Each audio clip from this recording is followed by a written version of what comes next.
Hello. അപ്പോൾ കുറേ ദിവസമായില്ല നമ്മളെ വ്ളോഗൊക്കെ കണ്ടിട്ട് ഇന്നിതാ ഒരു കുഞ്ഞ് ഡെയിമി ലൈഫായിട്ടാണ് കേട്ടോ വന്നിട്ടുള്ളത്. ഇതിപ്പോൾ നോമ്പ് 19 ആയിട്ടുള്ളൂ കേട്ടോ. 19ാമത്തെ നോമ്പിൻ്റെ കുറച്ച് വിശേഷങ്ങളായിട്ടാണ് വന്നിട്ടുള്ളത്. അപ്പോൾ വീഡിയോ എന്ന് അപ്ലോഡ് ആക്കാൻ കഴിയുമെന്നൊന്നും അറിയില്ല, പക്ഷെ ഇത് 19ാമത്തെ നോമ്പിൻ്റെ എടുത്ത വീഡിയോ ആണ് കേട്ടോ. അപ്പോൾ വീഡിയോ എല്ലാവരും സ്കിപ്പ് ചെയ്യാണ്ട് കാണാം. ചാനൽ സബ്സ്ക്രൈബ് ചെയ്യാതെ ആരെങ്കിലും കാണുന്നുണ്ടെങ്കിൽ പ്ലീസ് സബ്സ്ക്രൈബ് ചെയ്യുക. അടുത്ത തന്നെ ബെല്ലൈക്കൺ പ്രസ് ചെയ്യുക. അതിലോളം ഓപ്ഷൻ സെലക്ട് ചെയ്യാനും മറക്കരുത് കേട്ടോ. അതുപോലെ തന്നെ അഭിപ്രായങ്ങൾ കമൻറ്റ് ചെയ്യാനും ലൈക്ക് ചെയ്യാനും അറിയുന്നവർക്കൊക്കെ ഷെയർ ചെയ്തോർത്ത് മാക്സിമം സപ്പോർട്ട് ചെയ്യാനും മറക്കരുത്. അപ്പം നമുക്ക് നേരെ നമ്മളെ കുഞ്ഞു വ്ളോഗിലേക്ക് പോവാം. ഇന്നിപ്പോൾ ഇതാ ഒരു കട്ട്ലറ്റൊക്കെ ഉണ്ടാക്കാമല്ലോ വിചാരിച്ച് കിച്ചണിക്ക് ഇറങ്ങിയതാണ് കേട്ടോ. അപ്പം നോമ്പായതിൻ്റെ ശേഷം ഒരു പൊരിക്കടികളും വീട്ടിലുണ്ടാക്കാറില്ല. എപ്പോഴെങ്കിലുമൊക്കെ പുറത്തുനിന്ന് കൊണ്ടുവരുമ്പോൾ കഴിക്കാണ്ടല്ലാണ്ട് വീട്ടിലങ്ങനെ പൊരിക്കടികളൊന്നും ഉണ്ടാക്കലില്ല കേട്ടോ. കഴിഞ്ഞ വർഷത്തെ നോമ്പിന് ഞാൻ ചില വെറൈറ്റികളൊക്കെ ഇങ്ങനെ ട്രൈ ചെയ്ത് നോക്കിയിന്. പക്ഷെ ഇപ്രാവശ്യം കിച്ചണിക്ക് ഇറങ്ങാൻ തന്നെ തോന്നുന്നില്ല കേട്ടോ, അത്രയ്ക്ക് ചൂടാണല്ലോ. കഴിഞ്ഞ വർഷത്തെ നോമ്പിനും ചൂട് തന്നെയായിരുന്നു, പക്ഷെ ഇപ്രാവശ്യം എന്തോ ചൂട് കുറച്ച് കൂടുതലായ പോലെ തോന്നൽ. അങ്ങനെ ഇതാ ഇന്നിപ്പോൾ കട്ട്ലറ്റൊക്കെ കഴിക്കാൻ പൂതിയായപ്പോൾ ഒരു കട്ട്ലറ്റ് ഉണ്ടാക്കാമെന്ന് വിചാരിച്ച് ഇറങ്ങിയതാണ്. നമ്മൾ ഷോപ്പിൽ നിന്ന് വാങ്ങുമ്പം വീട്ടിലുണ്ടാക്കുന്ന ഒരു ടേസ്റ്റ് കട്ട്ലറ്റിന് കിട്ടില്ലല്ലോ. എനിക്ക് അങ്ങനെ കേട്ടോ തോന്നാറ്. അപ്പോൾ ഞാൻ തന്നെ ഉണ്ടാക്കാമല്ലോ എന്ന് വിചാരിച്ചിട്ട് അങ്ങനെ കിച്ചണിക്ക് ഇറങ്ങിയാണ് കേട്ടോ. ഇപ്പോൾ ഇതാ ഞാൻ കട്ട്ലറ്റ് ഉണ്ടാക്കാൻ വേണ്ടി ഇറങ്ങിയപ്പം ഉച്ചയ്ക്ക് ഒരു 2 മണിയൊക്കെ ആയിട്ടുണ്ട് കേട്ടോ. ഈ നേരത്തെ കിച്ചണൊന്നും ഒഴിവുണ്ടാവാറില്ല. പത്തിരി അങ്ങനത്തെ സാധനങ്ങളൊക്കെയാണ് ഉണ്ടാക്കണമെങ്കിൽ ഈ ഒരു ടൈമിൽ കിച്ചണിൽ ആ ഒരു പണി നടന്നുകൊണ്ടൊക്കെയായിരിക്കും കേട്ടോ. ഇന്നിപ്പോൾ ഇതാ വെള്ളപ്പാണ് നോമ്പ് തുറന്നതിൻ്റെ ശേഷം കഴിക്കാൻ വേണ്ടി ഉണ്ടാക്കുന്നത്. അപ്പോൾ അതുകൊണ്ട് തന്നെ അത് വൈകുന്നേരം ഒരു 4 മണിക്കൊക്കെ ശേഷം ഉണ്ടാക്കിയാൽ മതിയല്ലോ വിചാരിച്ചിക്കാണ്ട് അതാണ് കേട്ടോ ഈ ഒരു ടൈമിൽ കിച്ചൺ ഇങ്ങനെ ഒഴിഞ്ഞ് കിടക്കുന്നത്. അപ്പോൾ അവർ കിച്ചണിക്ക് നാത്തുമാരാണ് അങ്ങനത്തെ പണികളൊക്കെ എടുക്കുക. വൈകുന്നേരം നോമ്പ് തുറന്നതിൻ്റെ ശേഷം കഴിക്കാനുള്ളതൊക്കെ അവരാണ് ഉണ്ടാക്കാറ്. അപ്പോൾ അവർ വരുമ്പോഴത്തേന് ഞാൻ എൻ്റെ പണി തീർക്കട്ടെ വിചാരിച്ചിട്ട് വേഗം ഇറങ്ങിയതാണ് കേട്ടോ. അങ്ങനത്തെ റെസിപ്പിയൊന്നും അങ്ങനെ കാണിച്ചിട്ടില്ല കട്ട്ലറ്റിൻ്റെ. എല്ലാവർക്കും അറിയണമാണല്ലോ കട്ട്ലറ്റ് ഉണ്ടാക്കലൊക്കെ. അപ്പോൾ അതാ ഏകദേശം കട്ട്ലറ്റ് ഉണ്ടാക്കൽ കഴിഞ്ഞപ്പോഴത്തേന് ഭാബി വെള്ളപ്പം ചൂടാൻ വേണ്ടി വന്നിട്ടുണ്ട് കേട്ടോ.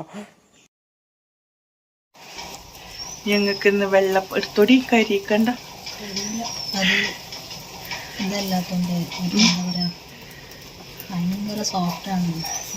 ഇതൊന്ന് രാത്രി അരച്ചങ്ങള് വെള്ളപ്പം ചിക്കൻ കറിയും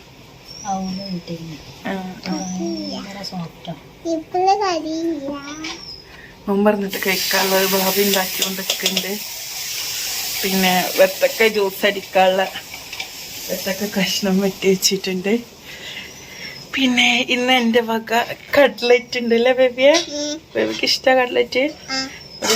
നമുക്ക് ജ്യൂസ് അടിക്കാം.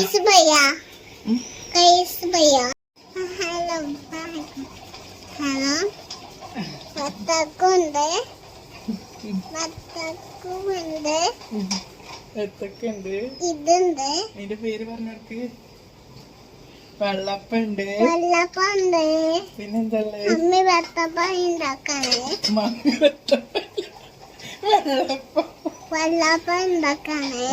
പിന്നെ ഹലബേബി ഉണ്ട് ഒക്കത്ത് കേറിയിരിക്കണേ വലിയ പെണ്ണായിട്ട്.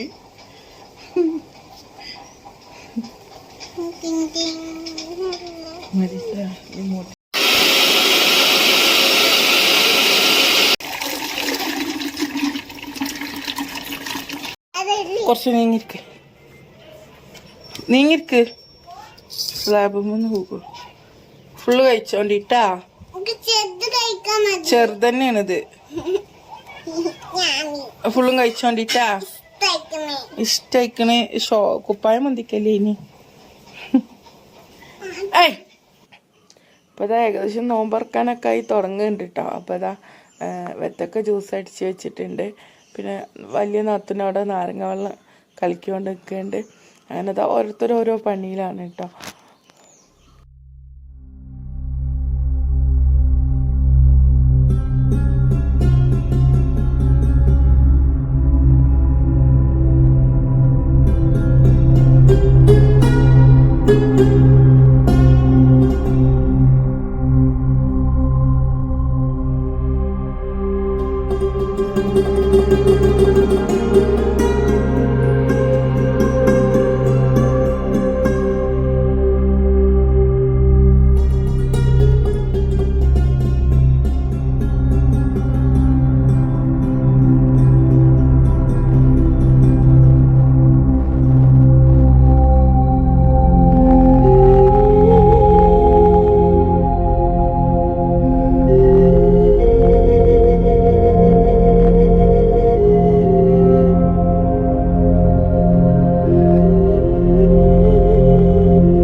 ഇന്നിപ്പോൾ ഇതാ ഉമ്മ എണീറ്റിട്ട് തന്നെ ഇല്ല കേട്ടോ. അപ്പോൾ നോമ്പ് തുറന്ന് കഴിഞ്ഞതിന് ശേഷമാണ് ജസ്റ്റ് ഒന്ന് ഉണർന്ന് വരുന്നത്. അപ്പോൾ നാരങ്ങ വെള്ളം കട്ട്ലേറ്റൊക്കെ കൊടുത്തേക്കാണ്ട് വേഗം കുളിപ്പിക്കാൻ വേണ്ടി കൊണ്ടുപോവാണ് കേട്ടോ. അങ്ങനെ ഇതാ കുളിയൊക്കെ കഴിഞ്ഞ് വന്നതിന് ശേഷം വീണ്ടും ഉറങ്ങി. ഫുഡൊന്നും കഴിക്കാൻ നേരമില്ല കേട്ടോ. അപ്പോൾ അതിന് ഉറങ്ങിയിട്ടുണ്ട്. പിന്നെ ഈ ഉറക്ക് വരുന്ന ടൈമിൽ നമ്മൾ ഫുഡ് കൊടുത്താൽ തീരെ ഭക്ഷണം ഇറക്കൂല കേട്ടോ. വായിൽ വെച്ച് അങ്ങനെ ഇരിക്കും. പിന്നെ അത് തരിപ്പി പോയിട്ടു അങ്ങനെയൊക്കെ ആയിട്ട് ഇടങ്ങേറാവും. അപ്പം ഉമ്മ ഉറങ്ങല്ലേ വെച്ചിട്ട് പിന്നെ ഞങ്ങൾ ചായ അടിക്കാൻ വേണ്ടി വന്നു കേട്ടോ. ഉണർന്നതിൻ്റെ ശേഷം പിന്നെ ഉമ്മക്ക് കൊടുക്കാൻ വിചാരിച്ചിട്ടോ. അതിന് ഇതാ ഞങ്ങൾ ചായ അടി കഴിഞ്ഞപ്പോഴത്തേന് പിന്നെ ഉമ്മനെ വീണ്ടും എണീപ്പിച്ചിട്ടുണ്ട് കേട്ടോ. എണീപ്പിച്ച് ഇരുത്തിയപ്പോൾ ഒറ്റയ്ക്ക് ഇരുത്തിയാൽ ഇപ്പോൾ ഇതാണ് അവസ്ഥ. ഇങ്ങനെ തൂങ്ങിപ്പോട്ടെ. ചിലപ്പോൾ ചാരി ഇരിക്കണ കസേരയിലൊക്കെ ഇരുത്തിയാൽ അങ്ങനെ ചാരി ഇരിക്കും. അല്ലാണ്ട് ഒറ്റയ്ക്ക് ഇങ്ങനെ കട്ടുമ്പോൾ ഇരിക്കുമ്പോൾ ഒക്കെ ഇങ്ങനെ തൂങ്ങിപ്പോവും. അല്ലെങ്കിൽ ബാക്കിക്ക് മലർന്ന് അങ്ങനെ പോകും. അതാണ് കേട്ടോ ഇപ്പോഴത്തെ അവസ്ഥ. അങ്ങനെ അതാ മകനെ വേഗം എണീപ്പിച്ച് കണ്ട് ചോറൊക്കെ കൊടുത്തു. ചോറ് കൊടുത്ത പാടന്നെ വീണ്ടും ഉറങ്ങിട്ടോ. ഫുള്ള് ഉറക്കം.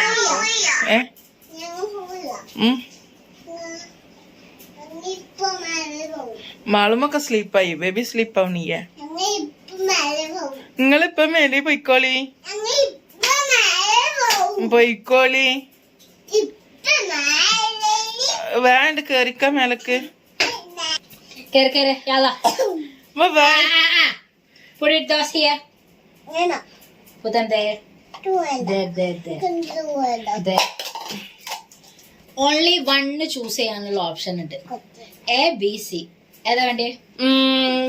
Which one? അല്ല No. No. ഇവിടെ വെക്ക്. ആപ്പിൽ കൊണ്ടോണ്ട ഒന്ന് കൊണ്ടു. ബാക്കി ഒക്കെ ഇവിടെ വെക്കണം. ഒക്കെ ഇവിടെ വെക്കണം. വെക്ക്. കുളിക്കുമ്പോ കൊണ്ടോണ. One more വെക്ക്. കേറി. അത് മതി. അതുകൊണ്ട് തന്നെ തുറക്കുണ്ടാവില്ല. അപ്പോൾ ഇത്രയൊക്കെ ഉള്ളൂ കേട്ടോ നമ്മൾ ഇന്നത്തെ കുഞ്ഞു വിശേഷം എന്ന് പറഞ്ഞത്. ഇൻഷാ അല്ലാഹ് ഇനി നല്ലൊരു വീഡിയോ ആയിട്ട് വീണ്ടും കാണാം കേട്ടോ.